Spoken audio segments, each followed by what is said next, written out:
இராணுவ படையை ஃபோர்ஸ்னு சொல்லுவாங்க. இங்கே நான் நுழைஞ்ச உடனே உங்களை பார்த்தப்போ பிளாக் அண்ட் டெல்டா ஃபோர்ஸ்னு சொல்லத்தக்க வகையில் இராணுவ படை போல மிடுக்கா திரண்டிருக்கக்கூடிய என் அன்பு சகோதரியான உங்களுக்கு என்னுடைய முதல் வணக்கம்.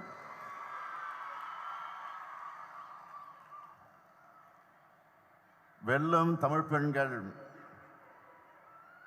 டெல்டா மண்டல மகளிர் மாநாட்டினுடைய தலைவர், கழகத்தினுடைய துணை பொதுச் செயலாளர், நாடாளுமன்ற குழுவினுடைய தலைவர், என்னுடைய அருமை தங்கை கனிமொழி கருணாநிதி அவர்களை, முன்னிலையற்றுள்ள முதன்மை செயலாளர் மாண்புமிகு அமைச்சர் ஆற்றல்மிகு நேரு அவர்களை, துணை முதலமைச்சர் தம்பி உதயநிதி ஸ்டாலின் அவர்களை, மாண்புமிகு அமைச்சர் பெருமக்களை, தலைமை கழகத்தினுடைய நிர்வாகிகளை, துணை பொதுச் செயலாளர்கள் பொன்முடி அவர்களை, ராசா அவர்களை, மூப்பே சாமிநாதன் அவர்களை, அமைப்பு செயலாளர் RS பாரதி அவர்களை, செய்தி தொடர்பு தலைவர் TK இளங்கோவன் அவர்களை, இணை அமைப்பு செயலாளர் அன்பகம் கலை அவர்களை, துணை அமைப்பு செயலாளர் ஆஸ்டின் அவர்களை, மகளிர் அணியுடைய தலைவர் திருமதி விஜயா தாயன்பன் அவர்களை, மகளிர் அணியினுடைய செயலாளர் எலன் டேவிட்சன் அவர்களை,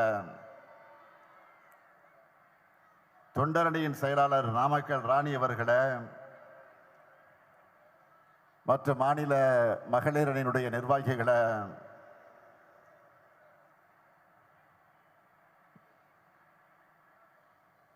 கழகத்தினுடைய ஆற்றல் மிகு மாவட்ட கழகத்தின் செயலாளர்களை, முன்னாள் அமைச்சர் பழனிமாணிக்கம் அவர்களை, முன்னாள் அமைச்சர் வைத்திலிங்கம் அவர்களை, நாடாளுமன்ற சட்டமன்ற உறுப்பினர்களை, பெருந்திரளாக பங்கேற்றிருக்கக்கூடிய மாவட்ட, மாநகர, ஒன்றிய, நகர, பகுதி, பேரூர் கழக மகளிர் அமைப்புகளை சார்ந்த நிர்வாகிகளை, நன்றி உரை ஆற்ற இருக்கக்கூடிய தஞ்சை மத்திய மாவட்ட கழகத்துடைய செயலாளர், செயல் வீரர், அருமை சகோதரர் துரை சந்திரசேகர் அவர்களை, திரளாக திரண்டிருக்கக்கூடிய பெரியோர்களை, தாய்மார்களை, அருமை சகோதரிகளை, என் உயிரோடு கலந்திருக்கக்கூடிய தலைவர் கலைஞர் அவர்களின் உயிரினும் உயிரான அன்பு உடன்பிறப்புகளை, உங்கள் எல்லோருக்கும் என்னுடைய மாலை வணக்கம். வீட்டை மட்டுமல்ல, கழகத்தை நாங்கள் காப்போம் என்கிற உணர்வோடு கருப்பு சிவப்பு கடல் போல திரண்டிருக்கீங்க. வீட்டையும் கழகத்தை மட்டுமல்ல, நம்ம தமிழ்நாட்டையும் ஏன் இந்திய நாட்டையும் காக்க நாங்கள் தயார். யாருக்கு நாங்கள் சிறைச்சவங்கள் என்ற துணிச்சலோடு திரண்டிருக்கீங்க. தஞ்சை மண் கம்பீரமான மண். மன்னர்களுக்கெல்லாம் மன்னரான ராஜராஜ சோழன் ஆட்சி செய்த சோழ மண் இந்த மண். கம்பீரமாக நிற்கக்கூடிய பெரிய கோயிலும், காலங்கள் கடந்தும் உறுதியாக நிற்கக்கூடிய கல்லணையும் நிலைத்து நிற்கக்கூடிய மண் இந்த தஞ்சை மண்.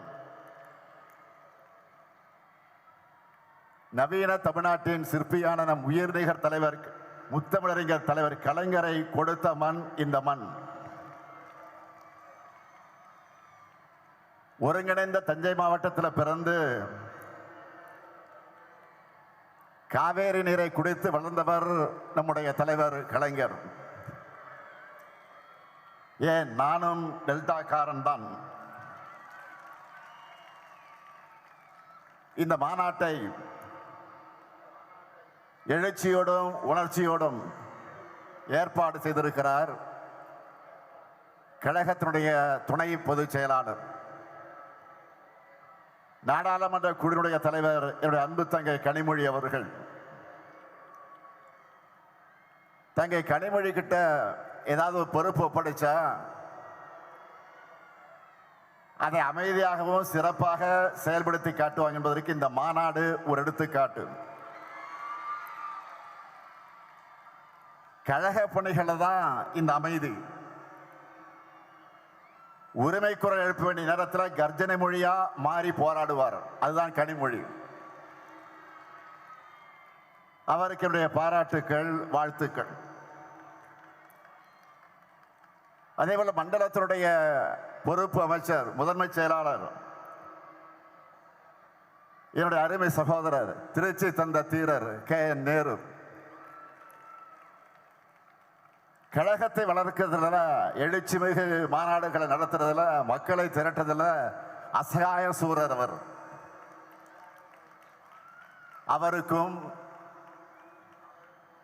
மகளிரனுடைய நிர்வாகிகளுக்கும் மாவட்ட கழகத்தின் செயலாளர்களுக்கும் கழக முன்னணியினருக்கும் என்னுடைய நெஞ்சார்ந்த பாராட்டுக்கள், வாழ்த்துக்கள். பல்லடத்தில்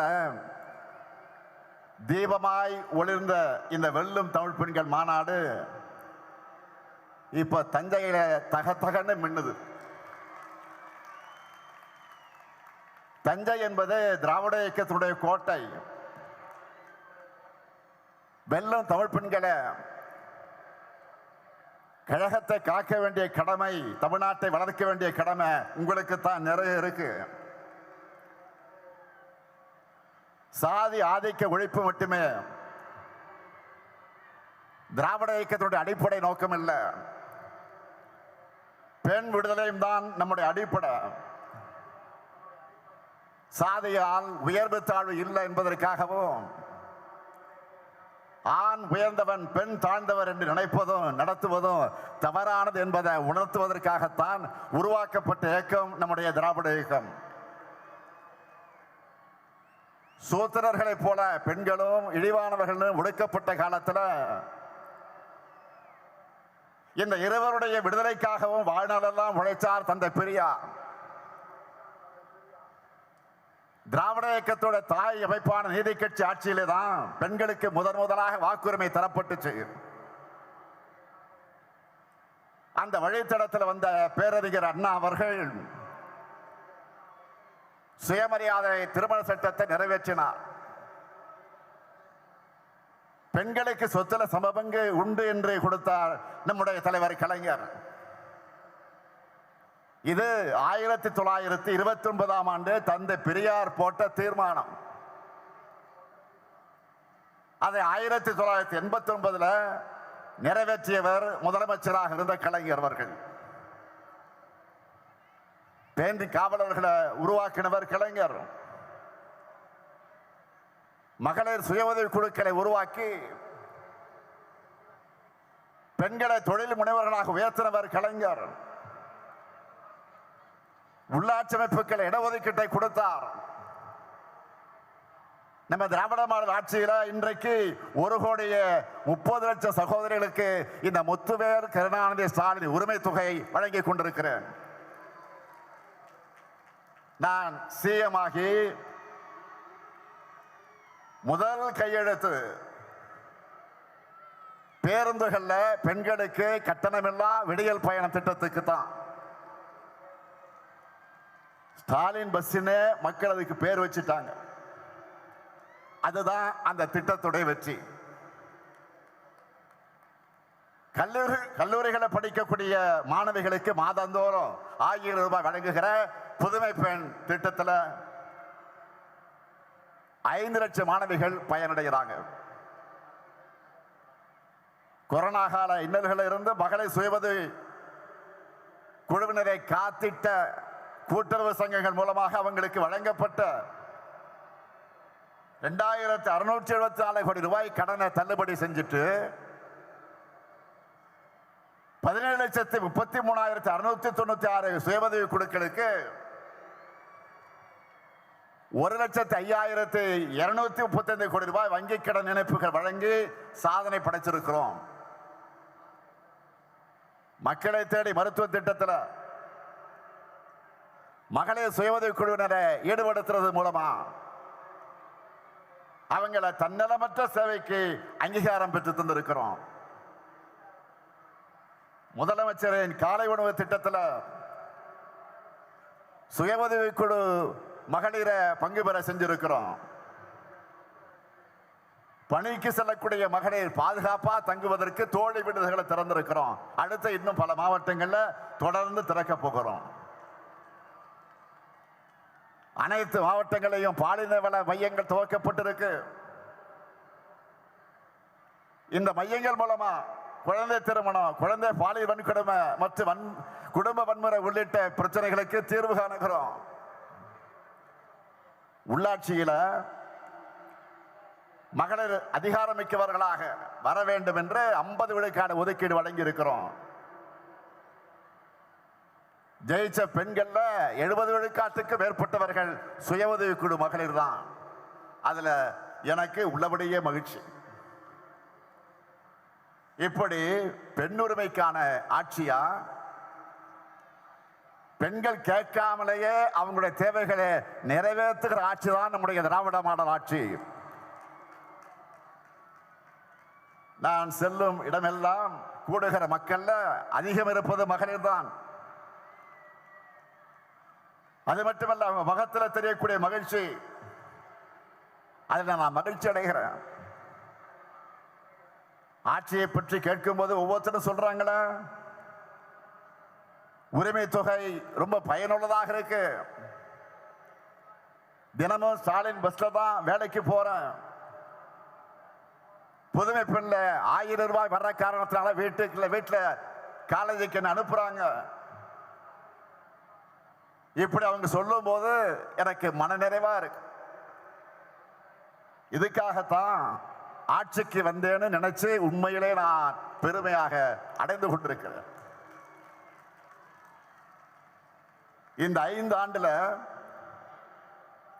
ஒவ்வொரு குடும்பமும் பயன்பெறக்கூடிய வகையிலே பல்வேறு நலத்திட்டங்களை நம்ம அரசு செயல்படுத்திக் கொண்டிருக்கிறது. இங்க குறிப்பிட்டு சொன்னார்களே, இதையெல்லாம் வீடு வீடாக போய் பரப்புரை செய்யக்கூடிய பெரிய கடமையை பெண்களான உங்களை நம்பித்தான் ஒப்படைச்சிருக்கிறேன். வீட்டோட வாசல் வரைதான் ஆண்களால போக முடியும். ஆனா நீங்க நினைச்சா ஹாலுக்கு போகலாம், கிச்சனுக்கு போகலாம், ஏன் அந்த வீட்டு பெண்மணியோட மனசுக்குள்ளேயே நுழைய முடியும். நீங்க அதுதான் மகளிருக்கு இருக்கக்கூடிய பவர். மகளிர் தான் எப்பவுமே பவர் ஹவுஸ். மகளிர் குழுவினரோட பயணம் ஒவ்வொரு பாகத்திலும் பிப்ரவரி 1 முதல் மார்ச் 8 வரை மகளிர் தினம் வரை நடக்க போகுது. அதுக்கு நீங்க எல்லாம் தயாராகிட்டீங்களா? 1 பிப்ரவரி 1 8 வரை மகளிர் தினம் வரை நடக்க போகுது பிரச்சாரம். தயாராகிட்டீங்களா? கேட்கல.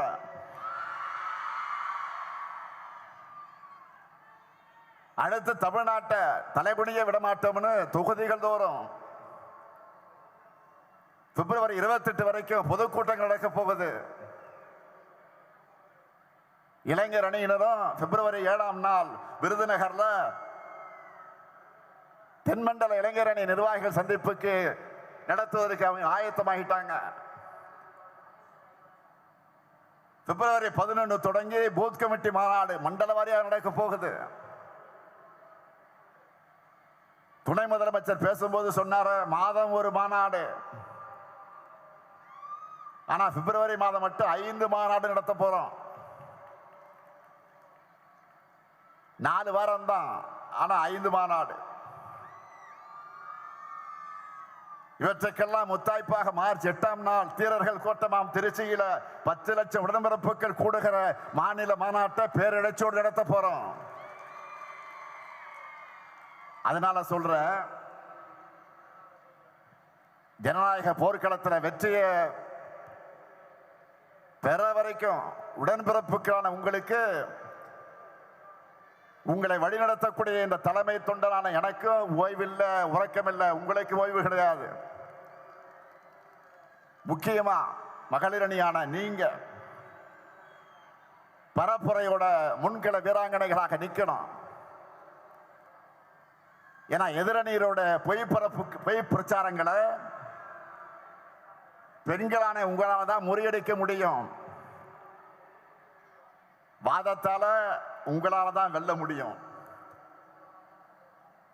அதனாலதான் நான் அதிகமாக உங்களை நம்புறேன். பெண்களையும் இளைஞர்களையும் தான் நான் நம்புறேன். சொன்னார்களே 2 நாளைக்கு முன்னாடி தமிழ்நாட்டுக்கு வந்த மாண்புமிகு பிரதமர் மோடி அவர்கள் ஏராளமான பொய்களை சொல்லிட்டு போயிருக்கிறார். உலக வரைபடத்தில் இருக்கக்கூடிய அத்தனை நாடுகளுக்கு போயிட்டு தேர்தல் காலங்களில் இந்தியாவுக்குள்ள வருவார் நம்ம பிரதமர். இப்ப தமிழ்நாட்டுக்கு கனிமொழி சொன்ன மாதிரி தேர்தல் சீசன் இங்கே வந்தார், இனியும் வருவார். பிரதமர் வருகிறார் என்றதும் அவர்கிட்ட நான் பல கேள்விகளை முன்வச்சேன். 2 நாளைக்கு முன்னாடி வருவதற்கு 2 நாளைக்கு முன்னாடி நான் சில கேள்விகளை வச்சேன். அதை நீங்க தொலைக்காட்சியில பார்த்திருப்பீங்க, ஊடகங்களை பார்த்திருப்பீங்க, பத்திரிகையில படிச்சிருப்பீங்க. ஆனா அவர் எதற்கும் பதில் சொல்லாம வழக்கம் போல பழைய கண்டென்ட்டையே பேசிட்டு நமக்கு புது கண்டென்ட்டை கொடுத்துட்டு போயிருக்கிறார். தமிழ்நாட்டில் பெண்களுக்கு பாதுகாப்பு இல்லை என்ற ஒரு அபாண்டமான பொய்ய சொல்லிட்டு போயிருக்காரு. பெண்களான நீங்க சொல்லுங்க, தமிழ்நாட்டில் பெண்களுக்கு பாதுகாப்பு இல்லையா? தமிழ்நாட்டில் பெண்களுக்கு பாதுகாப்பு இல்லையா? எப்படி கூச்சம் இல்லாமல் போய் பேசுறார் பாருங்க. நாட்டில் இப்ப என்ன நடந்துகிட்டு இருக்கு? பாஜக ஆளக்கூடிய மாநிலங்கள்ல குறிப்பா பாஜகவினரால் பெண்கள் படும் தொல்லைகள்னு எல்லாத்தையும் தெரிஞ்சுக்கிட்டு தமிழ்நாட்டு மேல அவதூறு பரப்ப பிளைட்ல வந்துட்டு போயிருக்காரு. மாண்புமிகு பிரதமர் அவர்களை, ஆயிரக்கணக்கான பெண்கள் கூடியிருக்கக்கூடிய இந்த மாநாட்டு மேடையிலே நின்று கொண்டு நான் தலை நிமிர்ந்து சொல்லுகிறேன், இந்திய மாநிலங்களிலேயே பெண்களுக்கு பாதுகாப்பான மாநிலம் எங்க தமிழ்நாடு தான். அடிச்சு சொல்றேன். இங்கதான் அதிகமான பெண்கள் வேலைக்கு போறாங்க. அண்மையில் அவதார் என்ற குழுமம் இந்தியாவில் பெண்களுக்கான பாதுகாப்பு, ஆரோக்கியம், கல்வி முதலான சமூக காரணிகளை சிறந்து விளங்குகிற நகரங்களோட பட்டியலை வெளியிட்டு இருக்கிறாங்க. 125 நகரங்கள் கொண்ட இந்த பட்டியலில் முதல் 25 நகரங்கள்ல சென்னை, கோவை, திருச்சி, மதுரை, சேலம், வேலூர், ஈரோடு ஆக 7 நகரங்கள் இருந்துச்சு. இதெல்லாம் உங்களுக்கு தெரியுமா? மாண்புமிகு பிரதமர் அவர்களை, மணிப்பூரை மறந்துட்டீங்களா? 2023ஆம் ஆண்டு மே மாதம் எரிய தொடங்கின மணிப்பூர்ல இதுவரைக்கும் அரசு கணக்குப்படி பார்த்தீங்கன்னா 260 பேர் கொல்லப்பட்டிருக்கிறாங்க. ஒருவர் இருவர் அல்ல, 260 பேர் கொல்லப்பட்டிருக்கிறாங்க. ஆனா உண்மையான எண்ணிக்கை இன்னும் ஒரு மடங்கு இருக்கும். 3000 பேர் காயமடைஞ்சிருக்கிறாங்க. 1 லட்சம் பேருக்கு மேல மாநிலத்தை விட்டு இடம் பெயர்ந்துட்டாங்க, ஊரை விட்டே போயிட்டாங்க, மாநிலத்தை விட்டு போயிட்டாங்க. 3 ஆண்டுகளாக இயல்பு வாழ்க்கை பாதிக்கப்பட்டிருக்கு மணிப்பூர்ல. இத்தனைக்கு ஒன்றியத்தை ஆள்றது, மணிப்பூரை ஆண்டது பாஜக தான். ஆனா அவங்க டபுள் இன்ஜின் ஓட்டின டப்பா இன்ஜின் மணிப்பூர் மக்களை ஏன் காப்பாத்தல? மணிப்பூருடைய முதலமைச்சர் பிரேன் சிங் வீடு, அமைச்சர்கள் வீடு, எம்எல்ஏக்கள் வீடு, பிரேன் சிங் இன்னும் மருமகன் எம்எல்ஏவா இருக்கிறாரு, அவருடைய பெயர் இமோ சிங், அவருடைய வீடு எல்லாத்தையும் போராட்டக்காரர்கள் தாக்கி இருக்கிறாங்க, அடிமட்டமாக்கி இருக்கிறாங்க. ஆனா மணிப்பூரை ஆண்ட பாஜகவால ஏன் அமைதியை ஏற்படுத்த முடியல? இதுதான் பாஜகவுடைய லட்சணமா? மாண்புமிகு பிரதமர் அவர்களே, போய் மணிப்பூரை உத்தரப்பிரதேசம் பாருங்க. ஒட்டுமொத்த இந்தியாவுக்கு பாஜக ஆளக்கூடிய மாநிலங்கள், அந்த 2 மாநிலங்கள் மூலமாகத்தான் போதைப் பொருட்களை பரவுதுன்னு ஆதாரங்களோட செய்தி வர்றது பத்திரிக்கை நீங்க படிக்கலையா? இது எல்லாத்தையும் மறைச்சிட்டு அமைதியான தமிழ்நாட்டு மேல அவதூறு பரப்பாதீங்க. அடுத்து தங்களுக்கு சாதகமான ஊடகங்கள் மூலமா நெரேட்டிவ் செட்டப் பண்ண பிரதமர் கலந்துக்கிற பொதுக்கூட்டத்தை நடத்தி இருக்கிறாங்க. ஏதோ புதுசா கூட்டணியை உருவாக்கிட்ட மாதிரி அவரும் தோல் உயர்த்தி இருக்கிறார். நல்லா கவனிங்க, தோற்ற கூட்டணியை புதுப்பிச்சுட்டு அதுக்கு பில்டப் கொடுத்திருக்கிறாங்க. அந்த கூட்டணியில் இருக்கிற எல்லாருமே இடி, ஐடி, சிபிஐன்னு ஏதோ ஒரு வகையில் பாஜக கிட்ட சிக்கி அந்த வாஷிங் மிஷின் தங்களையும் விழுக்காதா என்ற நப்பாசையில கையை கட்டி உட்கார்ந்துருக்கிறாங்க. இதுதான் ஏற்கனவே இதே பாஜக அதிமுக கூட்டணி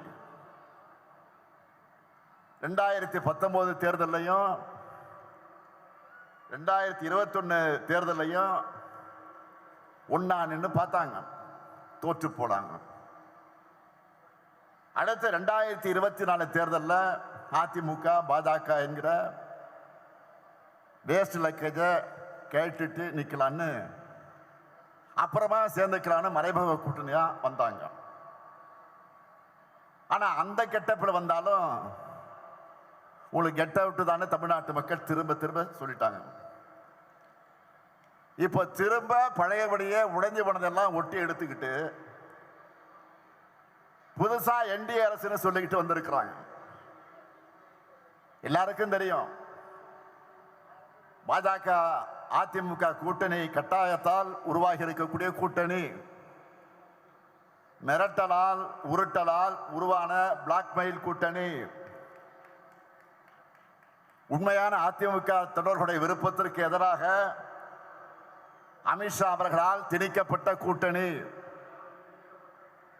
முழுக்க முழுக்க தன்னுடைய சுயலாபத்திற்காக வழக்குகள் இருந்து தன்னை காப்பாற்றிக்க, தன்னுடைய பதவியை தக்க வச்சுக்க பழனிசாமி உருவாக்கின சுயநல கூட்டணி. டெல்லிக்கு ரகசியமா பல கார்கள்ல மாறி மாறி போய் அங்க வழக்குகளை காட்டி மிரட்டினதும், ஏசி கார்லயே ஒருத்தருக்கு முகமெல்லாம் வேர்த்து விறுவிறுத்து போச்சு. எப்படி கட்சி வச்சு துடைச்சுக்கிட்டு வந்தாரு நாடே பார்த்துச்சு. அந்த காட்சி நாமும் பார்த்தோம். பாஜக என்ன நினைக்கிறாங்க? திரும்பவும் தங்களுடைய கண்ணசவைக்கு ஏற்ப தலையாட்டுகிற எடுபடிகளை வச்சுக்கிட்டு டெல்லியிலிருந்து தமிழ்நாட்டை ஆளலாம்னு பாஜக நினைக்குது. உங்களுக்கு தக்க பதிலடைய தமிழ்நாடு தரும். அதிமுக ஆட்சி என்ற பேர்ல பாஜகவோட பிராக்சி ஆட்சி நடந்ததையே ஏத்துக்காதவங்க தமிழ்நாட்டு மக்கள். இப்ப வெளிப்படையா பாஜக அரசுனே சொல்லிட்டு வந்தா உங்களை எங்களுடைய எல்லைக்குள்ளேயே அனுமதிக்க மாட்டோம். நடக்க போற தேர்தல் என்டிஏ வெர்சஸ் மதசார்பற்ற முற்போக்கு கூட்டணி கிடையாது. NDA versus Tamil Nadu. மறந்துடாதீங்க. தமிழ்நாடு என்றாலே தமிழ்நாட்டு மக்களுக்காக உண்மையா உழைக்கிற, நாடே திரும்பி பார்க்கக்கூடிய செயல் திட்டங்களை செயல்படுத்துற, தலை நிமிர்ந்து தன்மானத்தோடு போராடுகிற திமுக தான். எனவே மதச்சார்பற்ற முற்போக்கு கூட்டணிக்கு மீண்டும் வெற்றியை வழங்க மக்கள் தயாராகிட்டாங்க. பெண்கள், மாணவர்கள், வணிகர்கள், உழவர் பெருமக்கள், விவசாய தொழிலாளர்கள், நெசவாளர்கள், தொழில் முனைவோர், ஏழை எளியோர், அரசு ஊழியர்கள், ஆசிரியர்கள் எல்லாருக்கும் நம்மை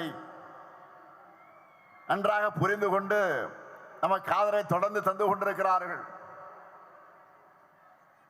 அவங்களுடைய நன்மதிப்பை, நம்பிக்கை நாம் பெற்றிருக்கிறோம். நான் என்னை விட அதிகமாக நம்புறது நம்முடைய தமிழ்நாட்டு மக்களைத்தான். எனவே என் மீது நம்பிக்கை வைத்திருக்கக்கூடிய மக்களை நாம் தொடர்ந்து சந்திச்சுக்கிட்டே இருக்கணும். என்றைக்கு எப்போதுமே மக்கள் கூடவே இருக்கணும். இதுதான் உங்களுடைய சகோதரனாக இருக்கக்கூடிய இந்த முத்துவேல் கருணாநிதி ஸ்டாலினுடைய வேண்டுகோள். எனவே அதற்கான பரப்புரையில் ஈடுபட வெல்லும் தமிழ் பெண்களை புறப்படுங்கள். மீண்டும் இந்த ஸ்டாலின் ஆட்சி, கழக ஆட்சி, திராவிட மாடல் ஆட்சி அமைய ஓய்வை மறந்து உழையுங்கள். வெல்வோம் ஒன்றாக. நன்றி, வணக்கம்.